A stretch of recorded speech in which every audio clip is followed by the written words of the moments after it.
Good morning, everyone. My name is Eric Ita, and welcome back to my YouTube channel.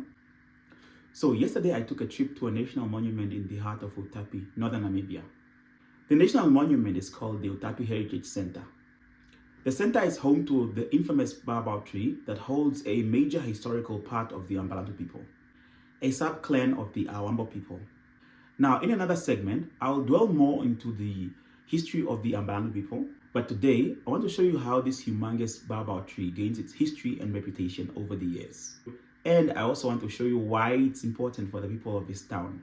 Dating back centuries, the tree was said to be a place of refuge for the inhabitants of this place.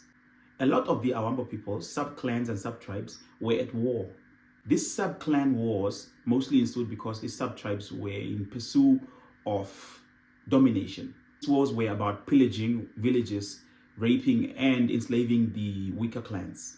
At the time, the Awambo people were led by kings and queens. Now, these kings and queens fought for territory, they fought for leadership, they fought for strength, they fought to show that they were the superior ones. However, today, the Awambo people sub-clans do not really have kings and queens anymore, with the exception of the Andonga people that has a king and the Uponyama people that have a queen. Now, the nearest sub-tribes to the Ambalantu people were the Akwambi people, the Mbaja people, the Kolongavi people, the Kwaluthi people, and the Nganjera people. These sub-clans, closer to the Ambalantu people, all had kingdoms. Now, among these kingdoms, the only kingdom that had access to cattle was the Ambalantu people.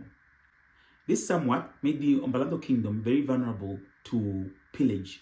Now, do not get it twisted. The Ambalantu kingdom had a king, and that king was very, very, very strict. And his name was Kamaku. It is said that King Kamaku was so heartless that he asked his royal guards to actually carry him around on his travels. They would carry him on a makeshift thatch roof shade, where he was accompanied by his wife and slaves. But soon after Kamaku died, the kingdom was vulnerable and under siege by the other sub-clans. The Mbalantu kingdom, to protect itself and care for the women and children, they would then put them in this humongous baobab tree. The tree was shield and home to these children and women during the wars. The baobab tree was not just home and shelter during the wars, it was also a source of food. Baobab trees bear fruits, very nutritious fruits that could feed a family. It is said that this baobab tree could feed between 40 and 60 people.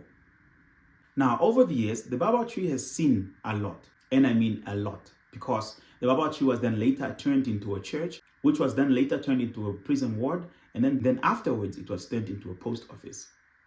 It is also rumored that the baobab tree was once an army base for the South African apartheid regime. The writings on the baobab tree is true evidence of how long it has been in existence. People wrote names and dates and the things that they did the years that they were there. Its physical appearance shows a picture with 1,000 words. If you take a closer look, you'd see that there are marks of bullet holes that probably ricocheted during the time of the wars. It is truly a remarkable place to visit that shares a big piece of the Awambo people's history. So if you do get time to visit the Outapi town, please do not forget to visit the Outapi Heritage Center and find out more, because it will blow your mind. Thank you for watching. Oh, and if you're new to my channel, please subscribe, like, and comment.